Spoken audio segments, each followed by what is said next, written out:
तो आइए देखा जाए, इस वीडियो के सेशन से हम लोग सीखेंगे 1.4 का क्वेश्चन।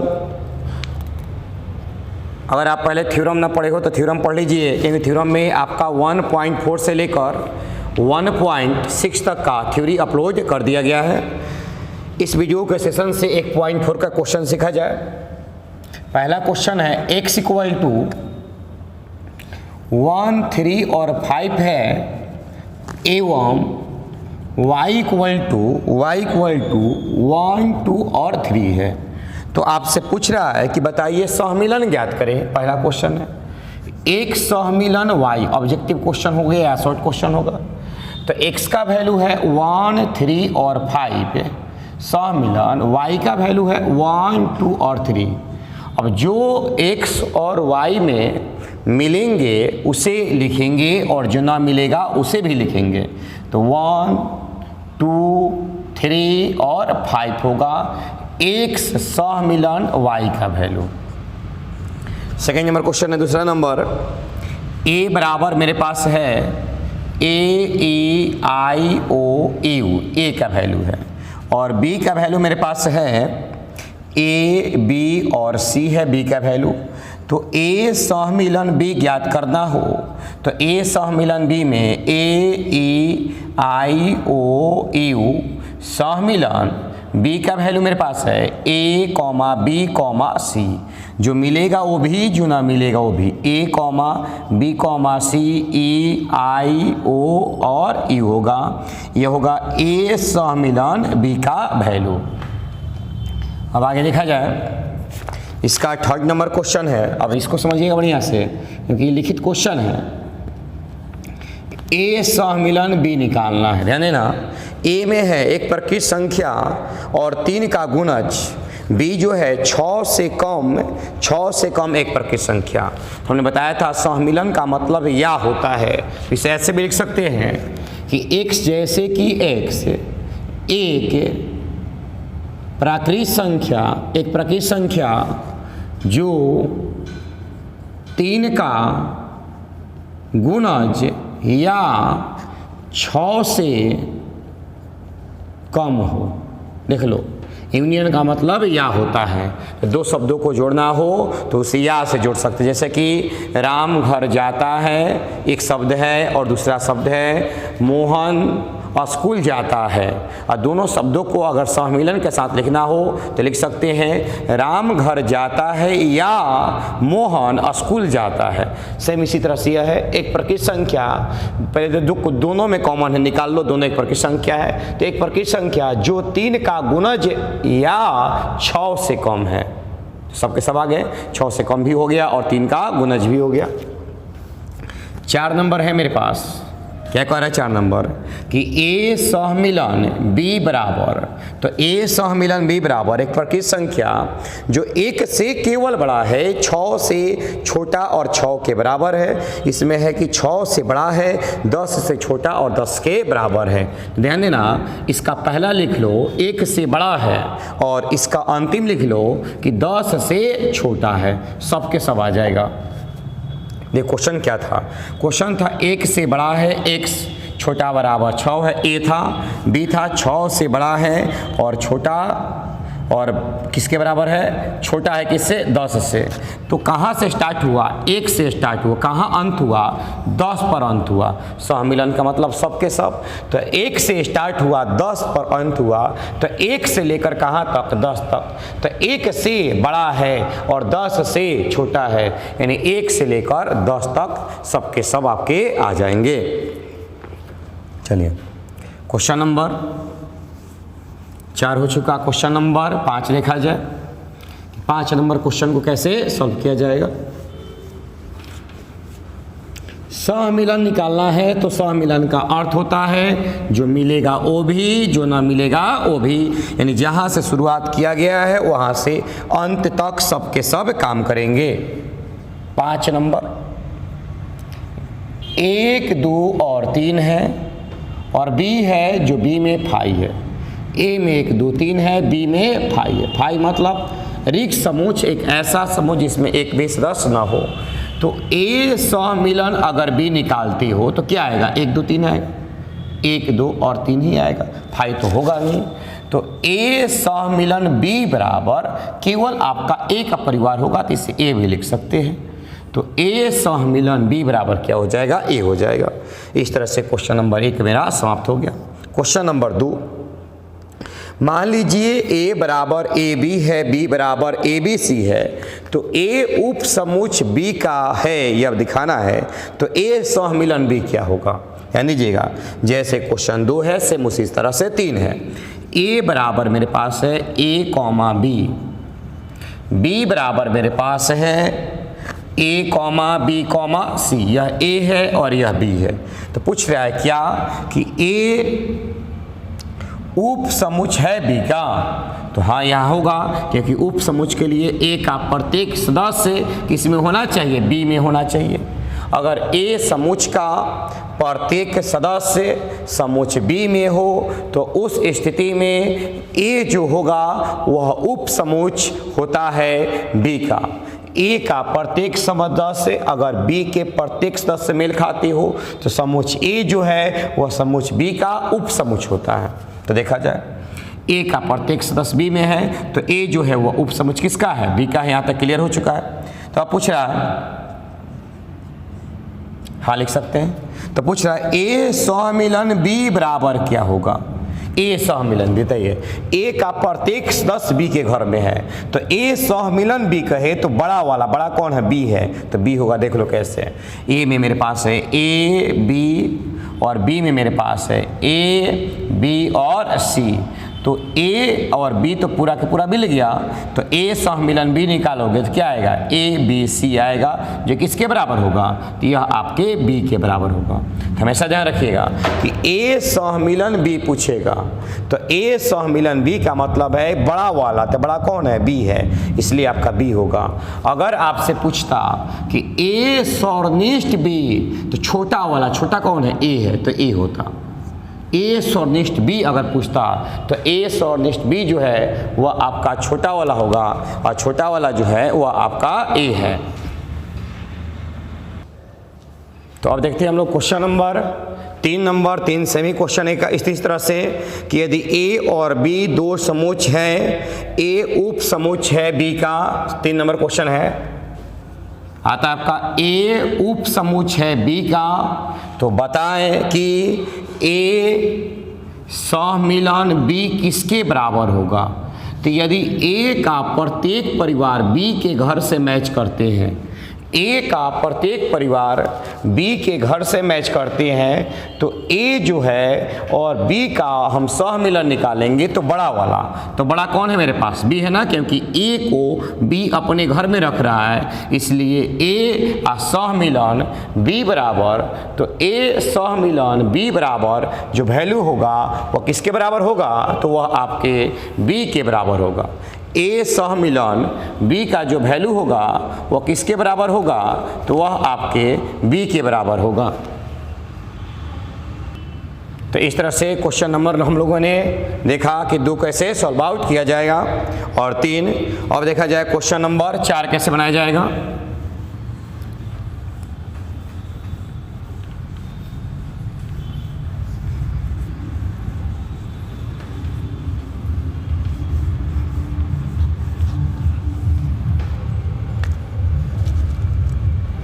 चार नंबर A बराबर दिया हुआ है 1, 2, 3 और 4, B बराबर दिया हुआ है 3, 4, 5 और 6, C बराबर दिया हुआ है 5, 6, 7 और 8 तथा D बराबर दिया हुआ है D बराबर 7, 8, 9 और 10। A, B, C और D दिए गए हैं और आपको निकालना है बारी बारी से। थ्योरी पढ़े हुए तो निकाल सकती हो। A सहमिलन B का मान, पहला क्वेश्चन। दूसरा A सहमिलन C का मान। तीसरा B सहमिलन C का मान। इसी तरह से निकाल सकते हो सबके सब। और एक है, अब एक 5 बता देते हैं आपको, सब एक ही जैसा है। A सहमिलन B सहमिलन C का मान, और एक और बताते हैं 7 नंबर कि B सहमिलन C सहमिलन डी का। ये आपके क्वेश्चन बहुत सारे को है इसमें, कुछ कुछ क्वेश्चन बताते हैं, आप सबके सब बना लोगे, कुछ है नहीं, ये वो सीख लो। ए सहमिलन बी 1 2 3 4, सहमिलन बी 3 4 5 और 6, 1 2 3 4 3 4 5 और 6। तो देख लो कौन कौन मैच करेगा वो भी लिखेंगे, जो ना मैच करेगा वो भी लिखेंगे। सहमिलन मिला तो भी, ना मिला तो भी। तो पहले तो ए वाला उतार दो, 1 2 3 और 4, कौन कौन बच गया, 5 और 6, 5 और 6। जो मिलेगा वो भी, जो ना मिलेगा वो भी। सहमिलन मतलब एज लाइक एज लघुत्तम, एलसी है। 1 2 3 4, सहमिलन सी में 5 6 7 और 5 6 7 और 8 है। तो देखा जाए तो 1 2 3 4 5 6 7 और 8 हो जाएगा, यानी 1 से लेकर कहाँ तक हो जाएगा, तो 1 से लेकर आपका 8 तक हो जाएगा। अब देखा जाए बी सहमिलन सी, बी लिखो 3 4 5 6, सहमिलन सी लिखो 5 6 7 8। कौन कौन होंगे, 3 से स्टार्ट करो, पहले 6 तक लिखो, 3 4 5 6, उसके बाद 2 ये तो गया इधर से, कौन बचा, 7 और 8, 7 और 8। कॉमन सदस्य को मात्र एक बार लिखना है, ए बी सी तीनों के तीनों लिखो। तो ए वाला पहले लिख दो पूरा, 1 2 1 2 3 4। बी में देखो तो 3 4 तो कॉमन हो गया, फिर कौन बचा, 5 और 6। फिर देखो इसमें 5 6 कॉमन हो गया, कौन बचा, 7 और 8, तो 7 और 8। तो ए सहमिलन बी सहमिलन सी, बी सहमिलन सी सहमिलन डी। चलो तो पहले बी लिखो 3 4 5 6, डी लिखो 7 और 8, सी लिखो 7 और 8, डी लिखो 7 8 कॉमन हो गया, कौन बचा, 9 और 10। अब इसमें सबके सब परिवार हैं, ए के भी, बी के भी, सी के भी, डी के भी। बी का 3 4 5 6, सी का 5 6 7 8, डी का 7 8 9 10। तो सहमिलन का मतलब यही होता है कि उसमें सभी सदस्यों के जो सहमिलन में भाग लेंगे वो सबके सब परिवार होना अनिवार्य है। तो यहाँ तक नोट कर लिया जाए। तो क्वेश्चन नंबर 4 में अगर एक हम बता देते तो भी आप सब बना सकते थे, क्योंकि आप थ्योरी पर कमांड कर रहे हो। थ्योरम सही है तो किसी भी क्वेश्चन को आसानी से बना पाओगे, और थ्योरम सही नहीं है तब तो फिर मुश्किल है क्वेश्चन को बनाना। तो यह था क्वेश्चन नंबर 4 आपका, जिसका हमने सोल्यूशन करवा दिया 1.4 का। अब देखा जाए क्वेश्चन नंबर 5 क्या कह रहा है। कह रहा है 5 नंबर कि प्रश्न 1 जो आपने बनाया है, एक वह सम्मिलन बनाया है। अब इसी प्रश्न 1 का आप सौरनिष्ठ बताया कि सौरनिष्ठ क्या होगा। प्रश्न 1 जो आपने हल किया वह सम्मिलन हल किया, इसी प्रश्न 1 का आप सौरनिष्ठ बताया कि इसका सौरनिष्ठ क्या होगा। तो देखा जाए फिर से, x बराबर मेरे पास है 1 3 5, y बराबर मेरे पास है 1 2 और 3। सौरनिष्ठ निकालना है, मतलब सौरनिष्ठ मतलब महत्तम जो मिलेगा वही। तो एक सौरनिष्ठ y बराबर 1 3 5, सौरनिष्ठ y 1 2 और 3। देख लो कौन कौन मैच कर रहा है। तो एगो 1 मिला और एगो 3 मिला, 1 मिला और 3 मिला, जो मिलेगा वही बस 1 और 3। एक सौरनिष्ठ y, सौरनिष्ठ का मतलब और, तो एक और y में होने वाले सदस्य। यूनियन मतलब सहमिलन मतलब या x या y में होने वाले सदस्य। चलिए दूसरा क्वेश्चन, दूसरा में है मेरे पास a बराबर a e i o u और b बराबर है मेरे पास a b और c। तो a सहमिलन, a सौरनिष्ठ भी निकालना है। तो a सौरनिष्ठ b में देख लो कौन कौन मिल रहा है, खाली a मिला, खाली a मिला, और कोई मिल रहा है क्या, नहीं ना, तो खाली a आंसर हो जाएगा। चलिए तीसरा, अब यहाँ लिखित है a सौरनिष्ठ b। तो लिखित क्वेश्चन में हम सीखा है कि अगर जहाँ भी लिखित क्वेश्चन हो तो वहाँ पर हम या की जगह पर केवल और का प्रयोग करेंगे, या की जगह पर केवल और का प्रयोग करेंगे, और मतलब सौरनिष्ठ, या मतलब सहमिलन। तो क्वेश्चन नंबर 3, x जैसे कि x एक प्रकृत संख्या है जो 3 का गुणज है, x जैसे कि एक संख्या है जो 6 से कम एक प्रकृत संख्या है। तो कैसे लिखेंगे?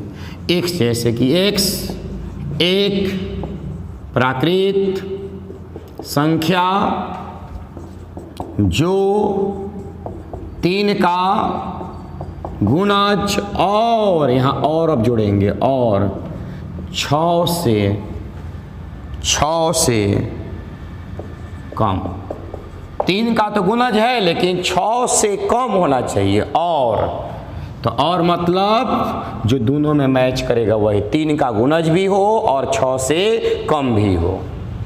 4 नंबर दिया हुआ है a बराबर, देख लो इसको बढ़िया से, 1 से बड़ा 1 छोटा बराबर 6 है। इसमें इसका मतलब हो जाएगा 1 से बड़ा है तो 2 3 4 5 और 6 है। चलिए बी नंबर दिया हुआ है 6 से बड़ा और 10 से छोटा, मतलब इसका क्या होगा बी में? तो बी का मतलब हो जाएगा 6 से बड़ा 7 8 और 9 हो जाएगा, 10 से छोटा है।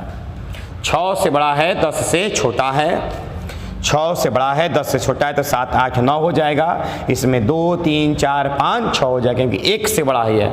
अंतराल पढ़ाए हैं पिछला थ्योरी में, आप समझ सकते हो। तो ए और बी में एक भी परिवार जो है वो मैच नहीं कर रहा है। तो सौरनिष्ठ निकालना हो ए सौरनिष्ठ बी तो क्या होगा? तो फाई होगा।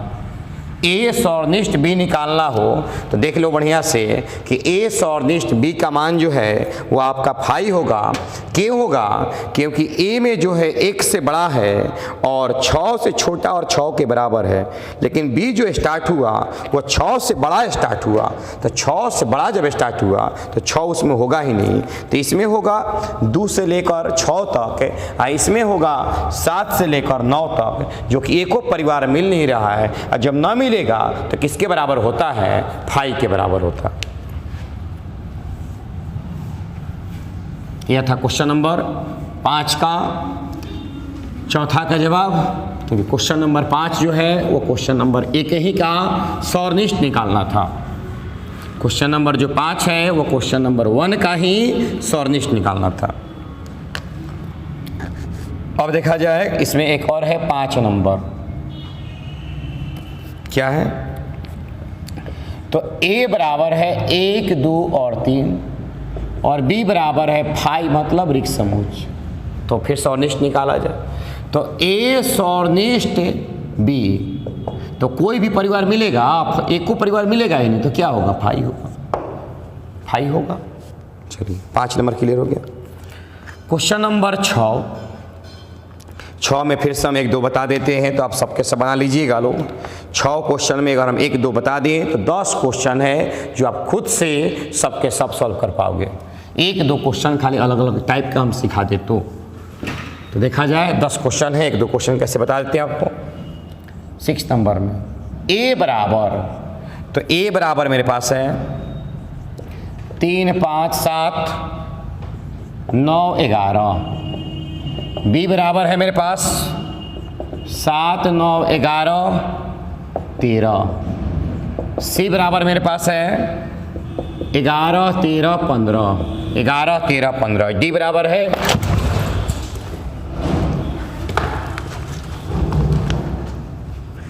d बराबर मेरे पास है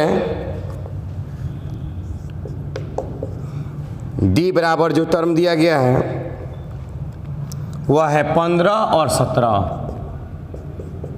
15 और 17। चलिए पहला क्वेश्चन में निकालना आपको a सौरनिष्ठ b का वैल्यू। पहला सब सौरनिष्ठ है, इसी तरह से एक और बता दें। तीसरा निकालना आपको a सौरनिष्ठ c सौरनिष्ठ d। चलिए और एक और बता दें 6 नंबर a सौरनिष्ठ b सहमिलन c। चलिए एक और बता दें इसमें से आपको 10 नंबर बता देते हैं a सहमिलन d और सौरनिष्ठ b सहमिलन c। इतना टर्म आपको ज्ञात करने हैं, तो देखा जाए किस तरह से निकाला जाएगा। ए सौर्निष्ट बी डायरेक्ट हम बनाते हैं। ए और बी में जो सदस्य मिलेगा केवल वही सदस्य काम करेंगे। तो ए और बी में कौन कौन सदस्य मिल रहे हैं वही सदस्य काम करेंगे। यह ए है और यह बी है। कौन कौन मिला? 7 9 11 7 9 11। तो ए सौर्निष्ट बी बराबर 7 9 और 11। ए और बी में जो मिलेगा वही लिखेंगे। तो ए और बी में कौन मिल रहा है? 7 9 11 7 9 11। तो 7 9 11 होगा। ए सी डी में तीनों में जो मिलेगा वो लिखेंगे। तो ए सी में देख लो कौन कौन मिला। तो 11 को मिल रहा है, इसमें भी 11 मिल रहा है, और डी में कौन नहीं मिला। तो ए सी डी में कोई ना मिला, इसलिए क्या होगा? खाली हो जाएगा, 5 हो जाएगा। ए सी डी में जो मिलता उसी को लिखते हैं। तो ए सी और डी में कोई भी ना मिला। ए और सी में तो मिला 11 11, लेकिन डी में जो है 11 नहीं है, तो यह 5 हो जाएगा। पहले ब्रैकेट वाला काम किया जाए। तो ए सौर्निष्ट बी सहमिलन सी। तो बी और सी लिख लो। बी सी में कौन है? 7 9 11 13 और 15। अब देखो कि ए सौर्निष्ट सी देखो, तो ए में है 3 5 7 9 11, इसमें और इसमें भी है 7 9 11। तो इसमें भी 7 9 11 आ गया और इसमें भी 7 9 11 है। तो क्या क्या होगा? तो हो जाएगा 7 9 और 11 हो जाएगा। चलिए ए सहमिलन डी निकालेंगे और बी सहमिलन सी निकालेंगे। तो ए सहमिलन डी पहले निकाल दो। ए और डी, तो ए और डी 3 5 7 9 11 15 17 सहमिलन। बी सहमिलन सी। बी में क्या है? 7 9 11 13 और सी में क्या है? 15। 7 9 11 13 15। क्या क्या हो जाएगा? सौर्निष्ट कह रहे हैं, यहाँ पर सौर्निष्ट दिया हुआ, जो मिलेगा वही लिखो। 7 9 11 13 15। 7 9 11 13 15। तो क्या होगा? 7 9 11 13 और 15 हो जाएगा। 7 9 11 13 और 15 हो जाएगा। तो इस तरह से हम लोगों ने देखा कि क्वेश्चन नंबर 6 का सलूशन कैसे किया गया। अब देखा जाए क्वेश्चन नंबर 7। एक क्वेश्चन सीख लो। हम तो कहते हैं कि केवल थ्योरी पढ़ लीजिए, थ्योरी पर कमांड हो जाए, कोई भी क्वेश्चन ऐसी आप बना सकते हो। एक क्वेश्चन नंबर था आपका 6। क्वेश्चन नंबर 7 क्या कह रहा? 1.4 का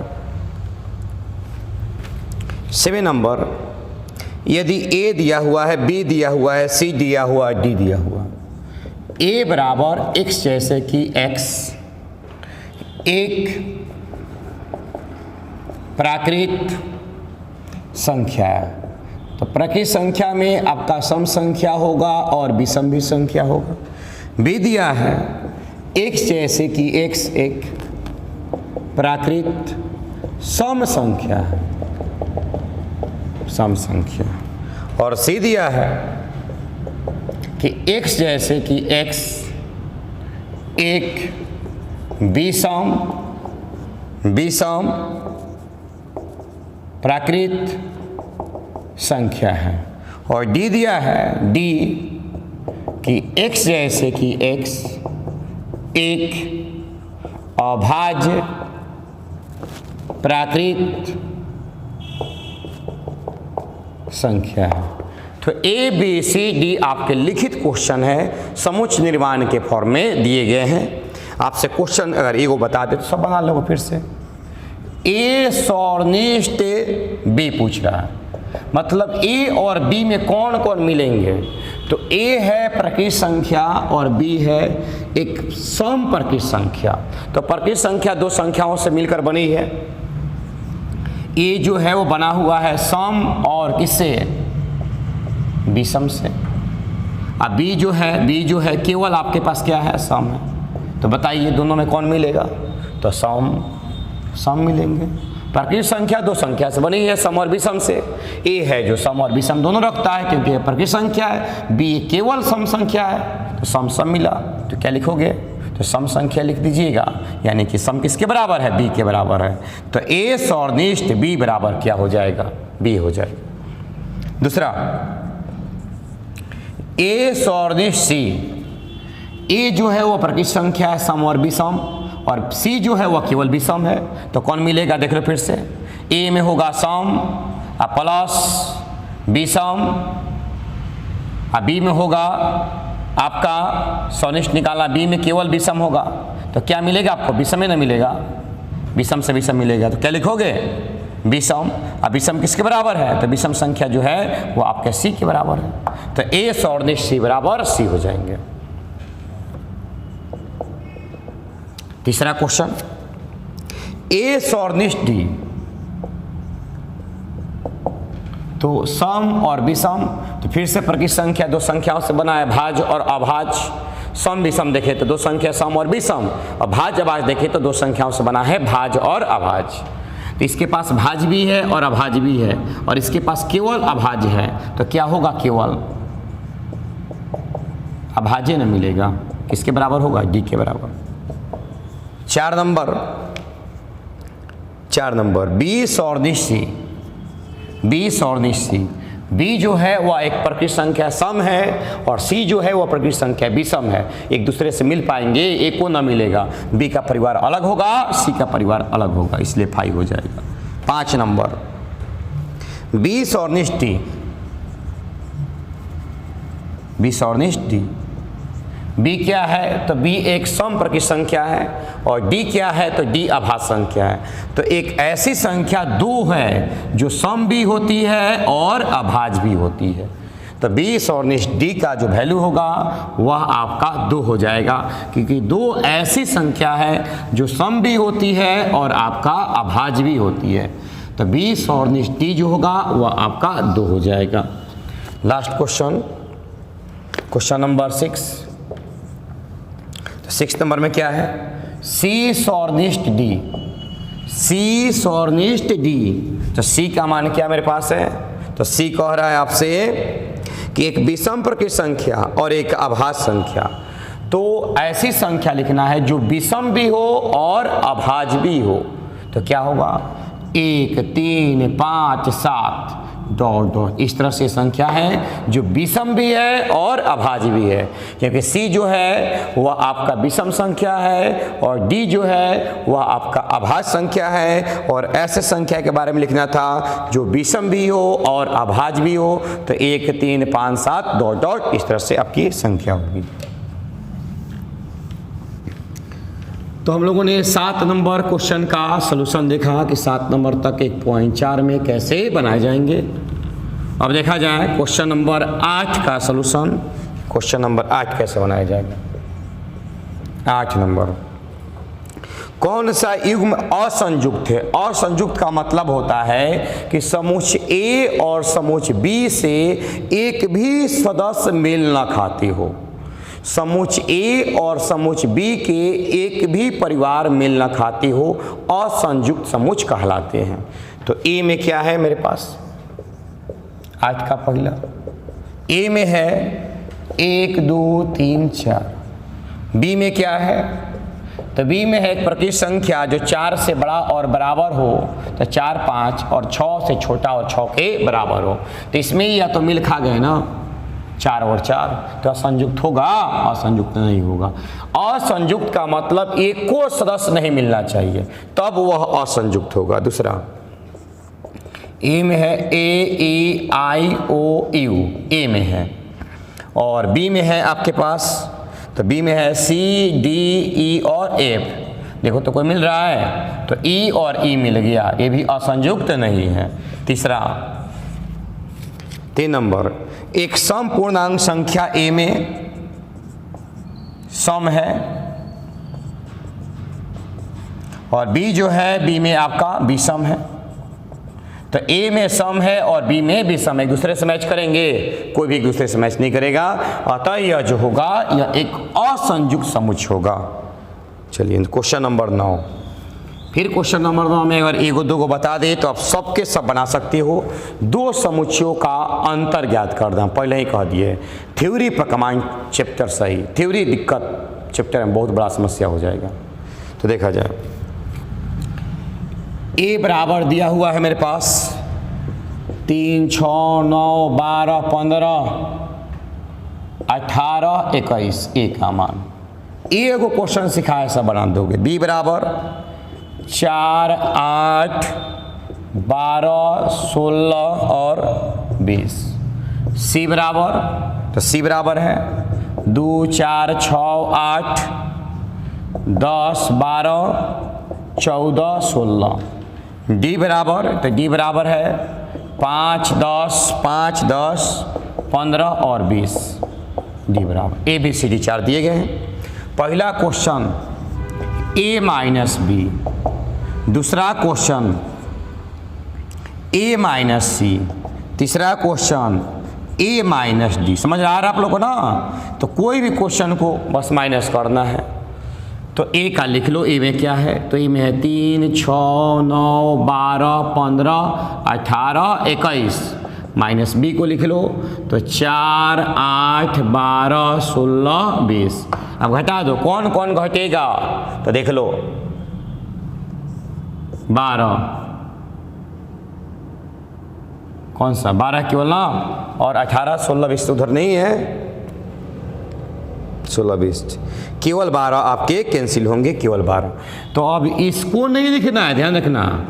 किसको लिखना है? जो परिवार ए का हो। तो ए में कौन है? केवल 3, 6, 9, 15, 18 और 21। तो यह आंसर होगा। ए माइनस सी देख लो, ए है और सी है, कौन कौन कैंसिल होगा? चलो बढ़ो, 3, 6, 6 से 6 गया, और कौन? 12 से 12 गया, और कोई नहीं।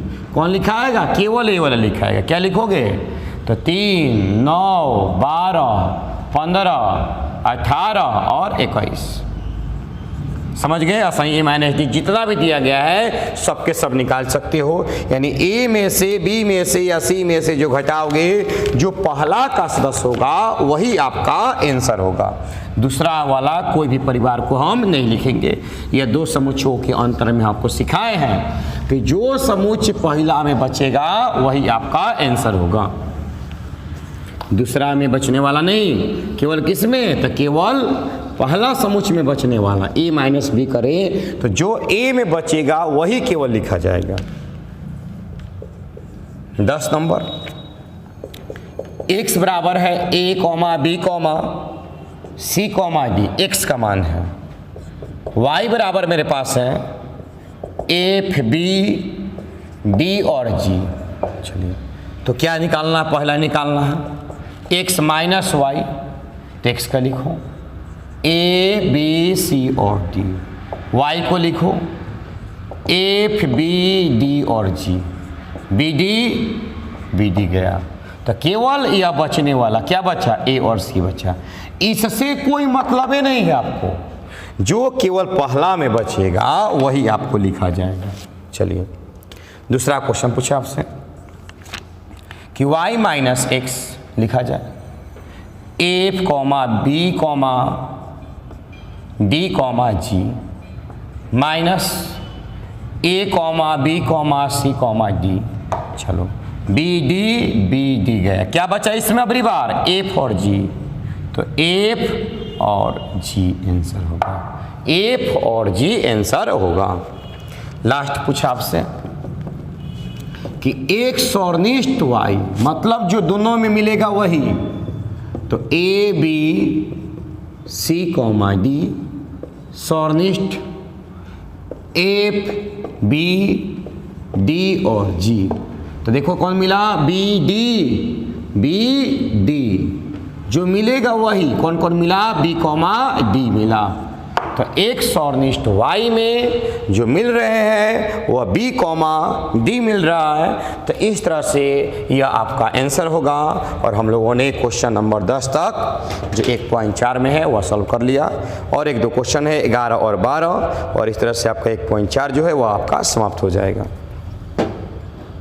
देखा जाए क्वेश्चन नंबर 11 कैसे सॉल्व किया जाएगा। ये क्वेश्चन नंबर आपका था 10 तक।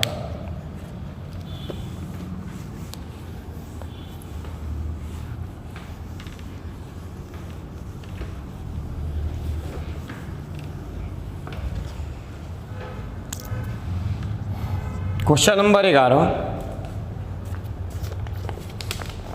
आर एक वास्तविक संख्या है।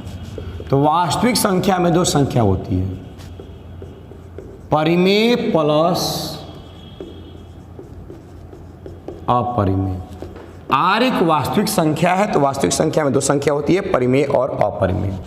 क्यू जो है वह एक परिमेय है। तो क्या पूछ रहे आपसे, तो बताएं, ऑब्जेक्टिव में आता है क्वेश्चन, आर माइनस क्यू क्या होगा, वही अंतर।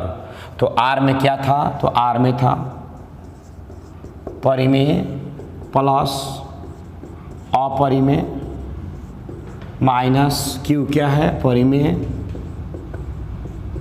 परिमेय से परिमेय गया, क्या बचा मेरे पास, केवल अपरिमेय। जो आर में बचेगा वही लिखेंगे। तो आर माइनस क्यू बराबर क्या होगा, तो आर माइनस क्यू बराबर अपरिमेय होगा, क्योंकि आर जो है वो अपने पास परिमेय और अपरिमेय को रखता है। वास्तविक संख्या दो संख्याओं से मिलकर बनी है, परिमेय और अपरिमेय। अगर नहीं समझ रहे हो तो बेसिक वीडियो देखो बढ़िया से, पहले एक और इसको बेसिक वीडियो डाला गया है। वास्तविक संख्या दो संख्याओं से मिलकर बनी है, परिमेय और अपरिमेय। तो आर जो है वह परिमेय प्लस अपरिमेय, माइनस क्यू मतलब परिमेय, परिमेय से परिमेय गया, मेरे पास क्या बचा, तो मेरे पास केवल अपरिमेय बचा। लास्ट क्वेश्चन है आपका 12 नंबर, बताएं कौन सा सत्य है और कौन सा असत्य है। और इस तरह से आपका 1.4 का टोटल क्वेश्चन जो है वह सॉल्यूशन खत्म हो गया। 12 नंबर, चलिए पहला 1 2 2 से है, 2 3 4 5, 2 3 4 5, 2 3 4 5 तथा 3 और 6 असंयुक्त है। नहीं ना, क्योंकि एक तो सदस्य मिल रहा है, गलत होगा, गलत होगा, क्योंकि एक सदस्य मिल रहा है, असंयुक्त मतलब एक को सदस्य नहीं मिलना चाहिए। दूसरा ए ई आई ओ you, A E I O you तथा ए बी सी डी असंयुक्त है। नहीं ना, क्योंकि ए तो मिल रहा है, ए को परिवार जब नहीं मिलेगा तब असंयुक्त होगा, ये भी गलत है कंडीशन। तीसरा 2 6 10 14, 2 6 10 14 तथा 3 7 11 15, 3 7 11 15, 2 6 10 14 3 7 11 15, एक को मिला एक को ना मिला, इस स्थिति में यह असंयुक्त होगा, यह सही है।